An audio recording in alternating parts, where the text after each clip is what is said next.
You want answers? I think I'm entitled. You want answers? I want the truth! You can't handle the truth!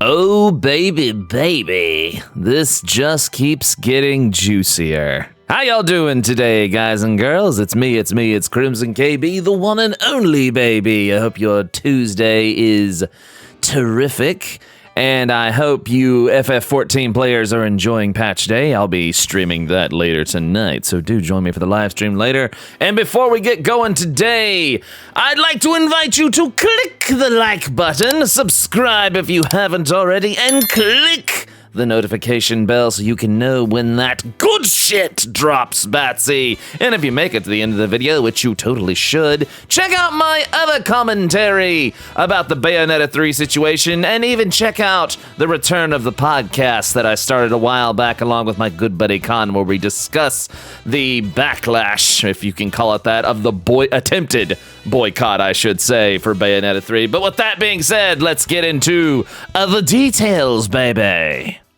So I did say a while back that it would be nice to hear the other side of the coin regarding this Bayonetta 3 Hellena Taylor situation here. Just as a quick recap, or you can click the video in the top right corner up there. That's going to be linked up there. You could totes click that and pause the video and come back here if you want to. But if you'd like a quick recap, basically Hellena Taylor, the OG voice actress for Bayonetta, claims that she was only offered $4,000 to return as the voice actress for Bayonetta in Bayonetta 3, and she turned it down, finding the offer insulting and even throwing shade at the voice actress that ended up voicing Bayonetta, which is the legendary Jennifer Hale, claiming that she has no right to sign merchandise or claim to be the voice of Bayonetta and all that good stuff. And of course, and then Hideki Kamiya ended up having a meltdown on Twitter and ended up getting himself self-canceled. But then again, the guy's kind of a villain anyway, so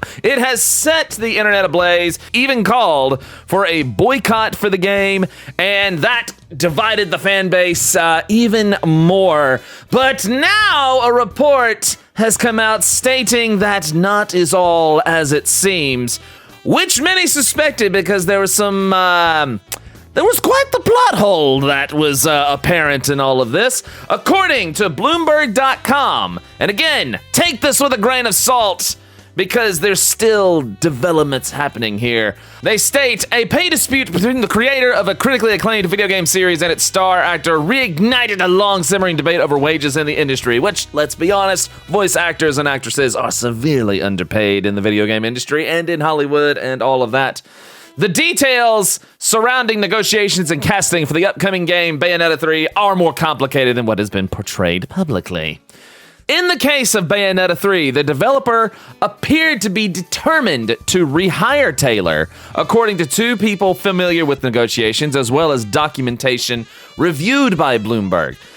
Here's where their accounts differ. Platinum Games sought to hire Taylor for at least 5 sessions, each paying $3,000 to $4,000 for 4 hours in the studio, said the people, who asked not to be identified because they are not authorized to discuss private contract negotiations.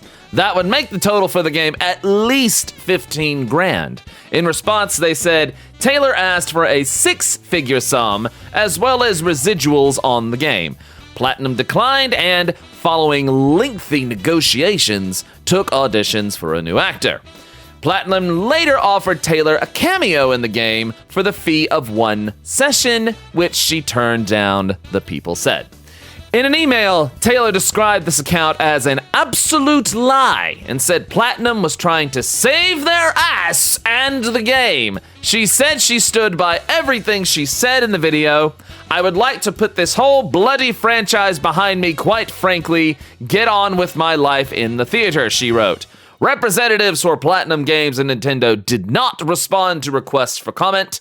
Hideki Kamiya, the executive director of Bayonetta 3, called Taylor's allegations sad and deplorable in a Twitter post before he got sent to the Shadow Realm. This report from Bloomberg has been corroborated by VideoGamesChronicle.com as well, citing its own sources, which include Platinum wanting to rehire her last summer, $3,000 to $4,000 per session, which equal to about 4 or 5 sessions, which equal to about $15,000 total, a significant increase over her pay for Bayonetta 2, and can confirm the residuals claim. And I will link both of these articles to Bloomberg and VideoGamesChronicle.com in the description below. Now, the big thing is, if this is true, which I will say, take everything from Miss Taylor and from these reports. Take everything with a grain of salt. Take everything with a grain of salt, because at this point, it has come down to very much a he said, she said. If Miss Taylor was telling the truth, then yes, Platinum is clearly trying to cover their ass. However, if it turns out that this is the truth, then that means Miss Taylor left out details on purpose to make herself look like a victim, aka she lied. Now, again, I am not claiming, and I want to state with every fiber of my being, I am not saying that Platinum is telling the truth, and I am not saying that Miss Taylor is telling the truth, because details were left out at the beginning. The timing of this is curious, and some people might say, well, she was not giving details because she might have been under an NDA. The thing about that is, in her initial video, she stated she did not care if she was breaking an NDA. So that kind of throws that defense out the window, which even brings up the thing of, was she even under an NDA? Because if she was under an NDA and she purposefully broke it, the thing about NDAs is if you break them, you can be in severe legal trouble, and they can clean you out for breaking such things. It's not looking good if, in fact, Miss Taylor stretched the truth. If you want my personal opinion on the matter, I find it curious that some details were indeed left out, especially her claim about only being offered $4,000, which does seem to line up with the latter mentioned offer of a cameo for just the $4,000. So I could see where that tidbit of information might have been taken from. However, again, this situation is very much a he said, she said. I would hope that Hellena Taylor would not lie about this. But again, a lot of it is quite interesting. And while I don't mean to speak ill of the lady, again, details were very much missing. And I did say, let's hear from Platinum's side on this. But again, take all of this with a grain of salt. This is still very much in the realm of he said, she said. But if these details are true, along with the shade that she threw at Jennifer Hale, along with the demand for the boycotting of the game, along with details clearly being left out, because even from the beginning, it felt like some details were missing severely. If that is the case, and she did indeed stretch the truth, or just flat out lied, then that is extremely unprofessional of her.